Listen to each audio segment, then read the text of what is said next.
But I am saying that if we are ever a victim, we will not be an easy target. We won't be an easy victim for anyone.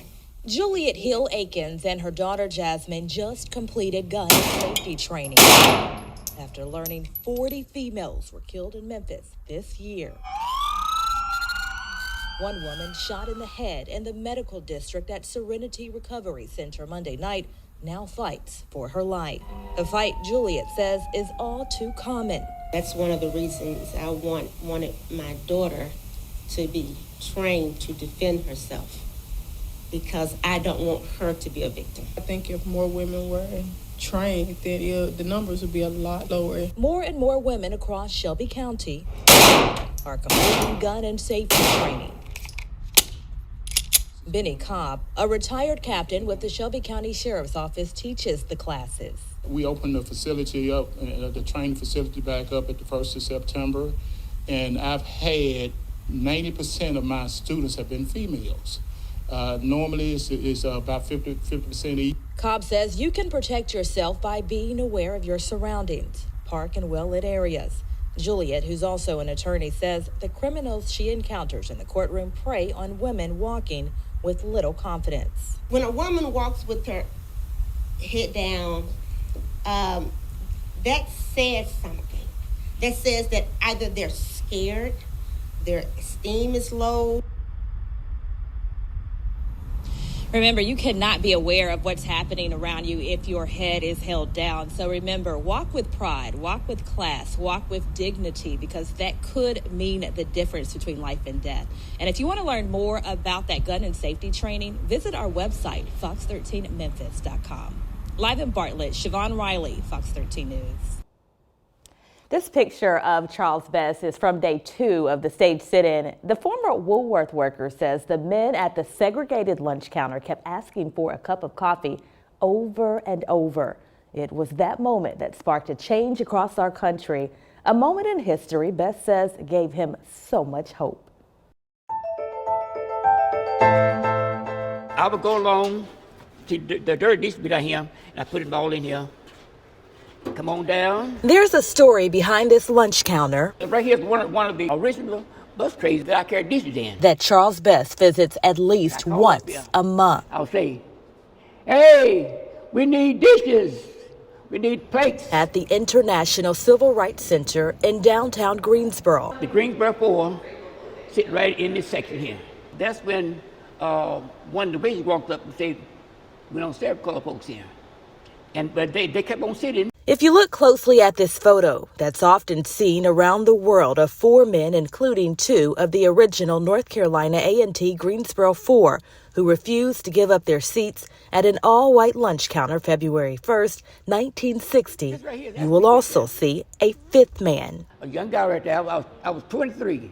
Best worked as a busboy at Woolworth after moving to Greensboro. The dinner plates was right along in this section right here. What Best remembers most is how 4 men refusing to give up their seats at a lunch counter made it easier for Best to be served shortly after. One day, Miss Hope came to me and she said, Charles, we are going to start serving the colored here.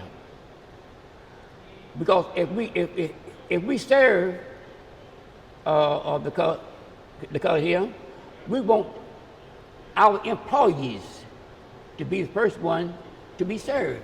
Best says his proudest moment is that even at 84 years old, he can still be served at a lunch counter because of 4 brave men who broke racial barriers. Before you to go. Right here. To come in here today, it means that the blacks have moved up. The blacks and the whites can all be together and eat together like sisters and brothers. And the former Woolworth employee's advice to the younger generation: whatever you think is right, go for it. Good advice. Best says he's also proud to see the younger generation stepping up in the fight for equality, especially during the Black Lives Matter movement. In the studio, Siobhan Riley, Spectrum News 1. Daryl, this is a picture of 32-year-old Valentina Pounds. Now, her mother told me all she wanted was to become an organ donor. That was after her friend lost her life. Her recipient has one word to describe how she's feeling 12 years later. Thankful. But I'm still here by the grace of God, and I'm thankful. Okay. So thankful. I'm thankful. Beverly White gets emotional thinking about the day she was in dire need of a double lung transplant. Not only did she get her wish, White keeps in touch with the family who allowed her to have a second chance at life. But I am certainly so very, very grateful, and I'm honored. You chose to bless me to be here, and you could have given her lungs to anyone, but I was in dire needs of lungs, and you didn't know all of that, but you knew I needed them, although we had never met. Kim Pounds' daughter, Valentina, was 32 when she died from an injection in her neck.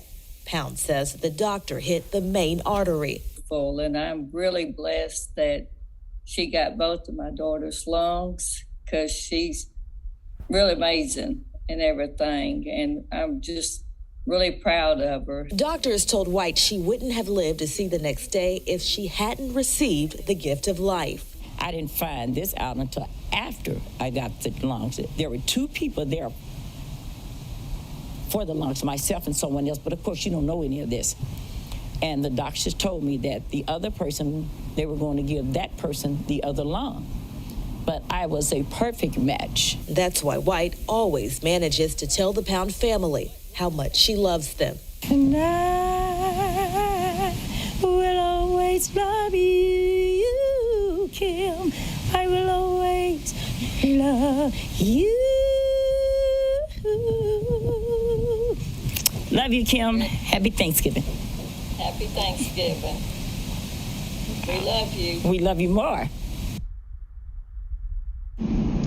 Now, if that is not a reason to be thankful, I don't know what else is. And something else that's very unique, Merle and Daryl, she told me that there were tens of thousands of people on that waiting list waiting to receive that transplant, but she was one of the few that was a perfect match.